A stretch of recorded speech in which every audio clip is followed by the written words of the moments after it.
Burton, welcome to the stage. Thank you. So tell us a little bit about your company, Integral, which is based in Kansas City. Tell us about that. So Integral has been around since 1993, and we're basically Kansas City's version of the Geek Squad. Okay. So we set up homes and businesses with networks. We set up smart homes. Obviously, we help businesses take care of their cybersecurity issues. So my motto for my company and myself is that we love technology. We've read all the manuals, and we're serious about making technology fun, safe, and easy to use for everyone. So are you guys kind of a 24/7? No. No, most small businesses don't want 24/7 service, so we work 6 days a week, and okay.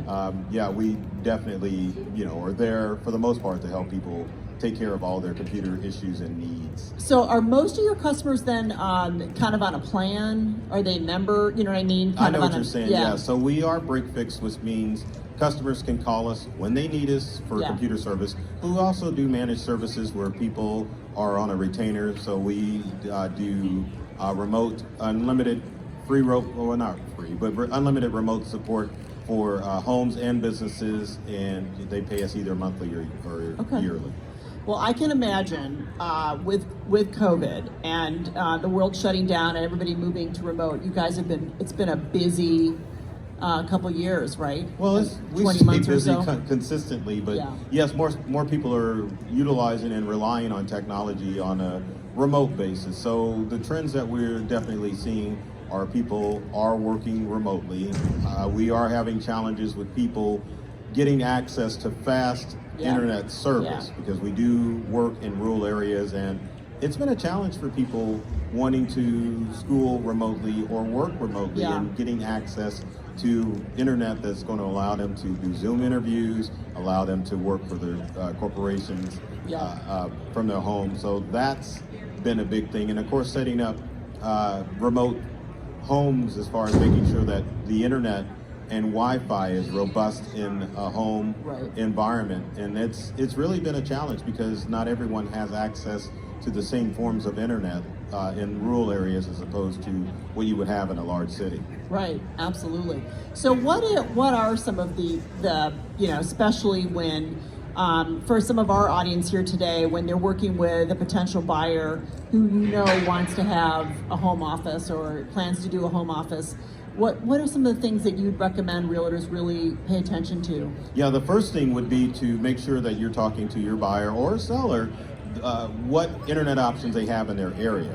You really need to do or have the buyer or seller really look into research to make sure that they're going to have robust internet in the area that they're moving to, because the problem is I think everyone assumes that there is internet for everyone, and there's not. I mean, there are certain areas where you just can't get good internet, and even if you were to use a hotspot or to use a satellite-based internet company, you're not going to get the speeds that you need in order to work effectively. Like if you're doing Zoom interviews with the slow internet, it's not going to work. If you're trying to log into that corporate website, it's not going to work unless you have good internet speed.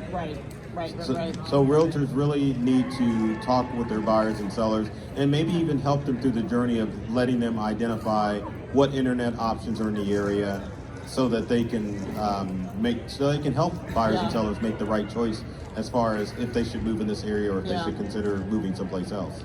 Yeah, I when I was looking for a home a couple of years ago, we were literally walking around the house, trying to see what the sell, how many bars, Exactly. Your attention, please.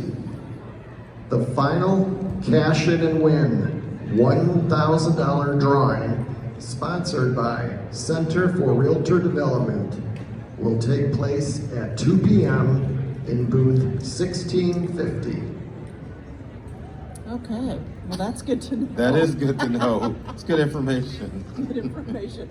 So you did a session here yesterday around how not to get hacked, right? Right, exactly. Tell us, can you give us 3 big tips to help us not get hacked? The number one tip is to understand that 99% of cybercrime requires user interaction.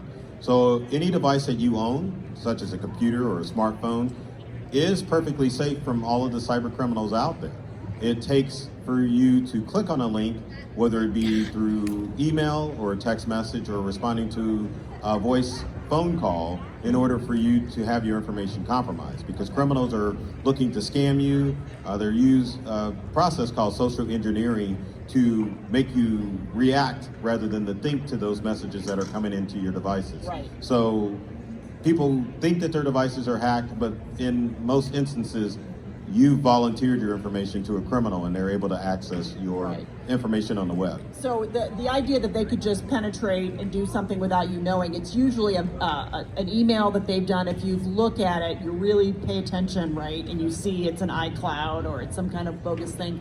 But it's people are not taking, it's like that pausing, right? And look at the email before you hit respond or before you hit okay, but it not take that action. Right, exactly. You definitely need to think before you act when it comes to anything that comes across via email or even on your smartphone, because criminals are counting on you to react and click on it so that you can just voluntarily give up your information. Right.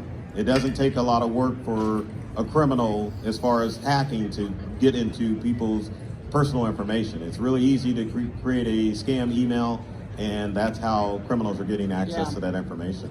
So that's the first one. Don't react, pause, look at the email address thoroughly. Okay, what's number two? Number two would be to be careful who you share your cell phone number with, because criminals are spoofing cell phone numbers, and if you're a realtor, the challenge is that you don't want your number to be known as a scam or a scam phone number or a spam phone number. You don't want those people calling you saying, hey, quit calling my home. You know, I don't want what you're selling. You're a criminal. Also, when you're making your smartphone or cell phone number public, criminals can do a lookup on your smartphone number, find out which provider you're using, and they can use what's called SIM card scams that will allow them to transfer your phone number to a new phone. Wow. So if that happens, then you've lost that phone number because your cellular company thinks that you're the one that called in to have that number switched to another phone. So what do you do if you're a realtor and you need people to know your number to call for prospective buyers? Yet,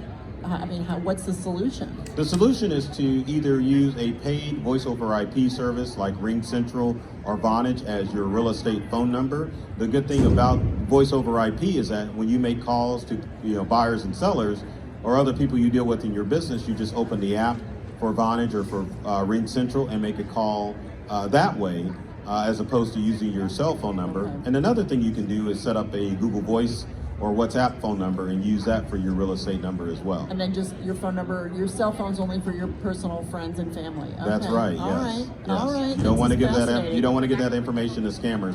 One other thing I was going to add too, as far as your phone number, I know it's kind of difficult if you're a real estate professional, but you definitely don't want to share that phone number on a website, because cyber criminals set up tools that go and scan websites to find phone numbers, and they harvest those and they use them to trick people out of their information. Wow. Okay. I think you got three. Yes. Isn't that three? I've got You got one more? One more. Yeah. One more. Use passphrases as opposed to passwords. Now, passphrases are two unrelated words that create a password. So if you were to use like purple giraffe or sinking canoe or I'm trying to think of a color, yellow turkey, those phrases create strong passwords and they don't draw people to knowing your passwords that you're probably sharing on social media. Most people make passwords like their grandmother's birthday, kid's birthday, their pet's name, and it just allows criminals a quick way to get access to your online accounts. So passphrases. Passphrases, not passwords, are the way to go.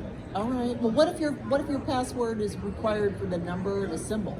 Well, what you would do is to create two unrelated words, and then you would add like a symbol and a phone number, like either before or after you create the passphrase. All right. Those are good tools. Now I want to go change all my passwords. All right. Good. Do anybody have any questions for Burton out here? Yeah. What's that, Mark? You learned something new. I did too. Passphrase. I'm gonna do that too. Yes. How do you remember the passphrase? Right. As far as keeping track of all of those online passwords, the best thing to use is a password keeper program like LastPass, or you can use your favorite browsers such as Safari or Chrome or Edge or even Opera. but those password keepers allow you to keep track of all of those multiple passwords, but they also come in as a good tool as well because they keep track of the passwords that show up on the dark web. And so your password keeper will alert you if a password that you're using for an online account is out in the wild, so that way you have an opportunity to go in and change your passwords before a criminal is able to log into your online account. Wow, that's great. Well, awesome. Well, Burton, it's been fascinating hearing about those tips and learning more about your business, and really appreciate you stopping by the theater. Thank you for having me, Sarah. Yeah. It's been a pleasure. Great. Thank you. Don't change those passwords. Don't change them. Go change them. Well, thanks everybody for coming by. This is going to end our time here in the theater. And yeah, appreciate you guys stopping by. Hope you guys had a great NAR 2022 experience here in San Diego. Thanks so much. Thank you. Thank you.